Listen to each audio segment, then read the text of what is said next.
Yang pertama mengenai materi kelistrikan. Listrik merupakan aliran elektron dari atom ke atom pada sebuah penghantar atau suatu energi yang berpengaruh terhadap kehidupan manusia dalam kehidupan sehari-hari.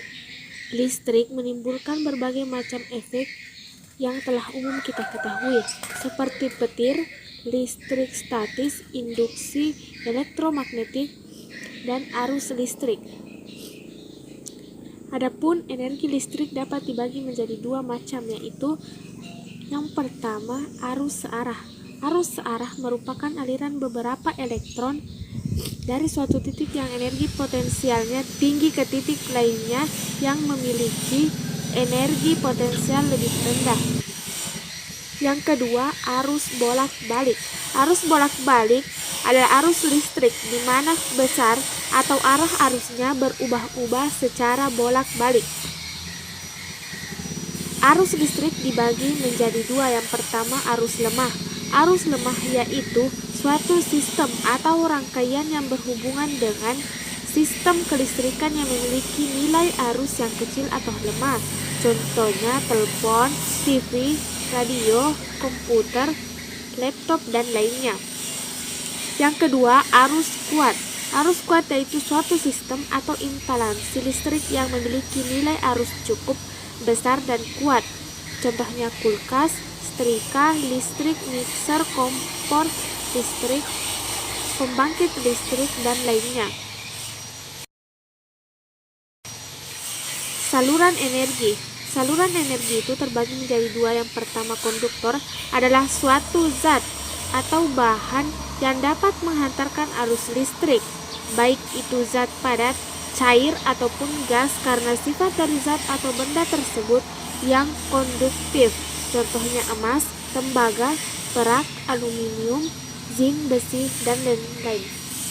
Yang kedua, isolator, yaitu bahan yang tidak dapat atau sulit untuk melakukan perpindahan muatan listrik, contohnya kertas, kaca, atau telepon.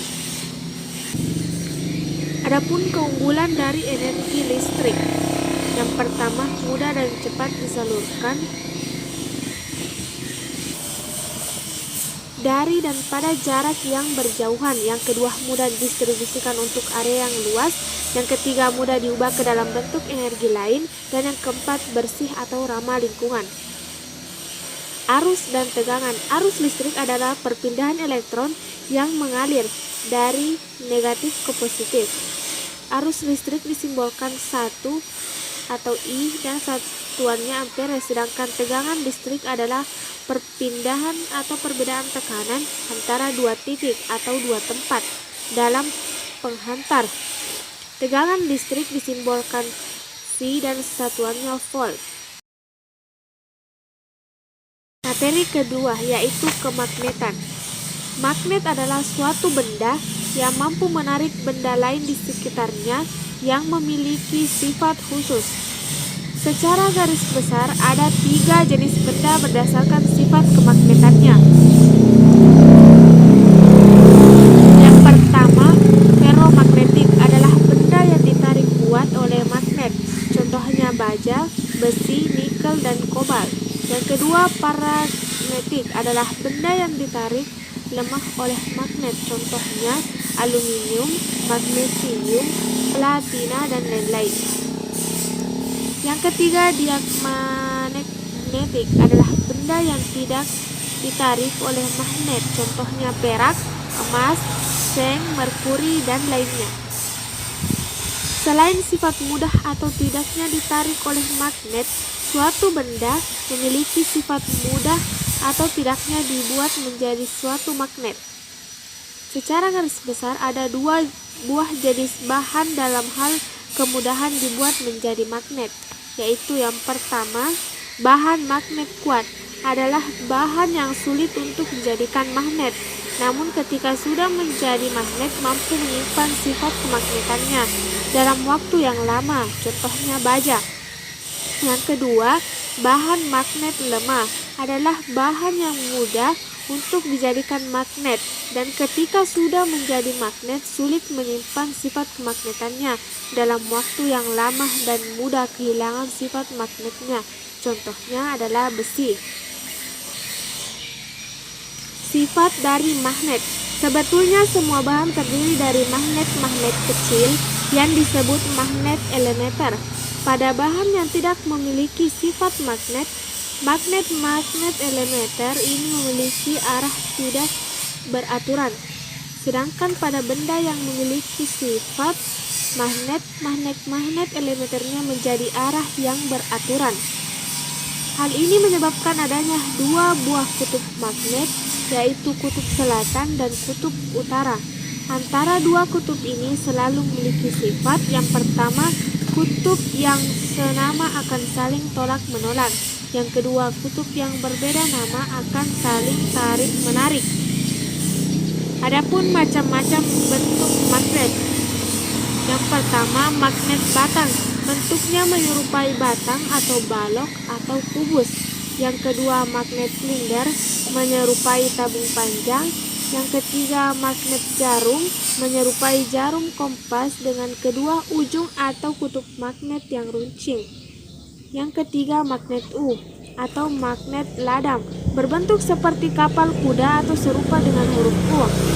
Yang keempat, magnet cincin. Magnet ini memiliki bentuk bulat menyerupai cincin. Yang kelima, magnet keping. Magnet ini memiliki bentuk menyerupai kepingan logam. Adapun cara membuat magnet. Yang pertama, konduksi adalah menyentuhkan suatu magnet kepada benda yang akan dijadikan magnet. Yang kedua, induksi adalah mendekatkan suatu benda kepada benda yang akan dijadikan magnet. Yang ketiga, menggosok, yaitu menggosokkan suatu benda dengan magnet bisa membuat benda tersebut memiliki sifat magnet dan magnet elementernya menjadi beraturan.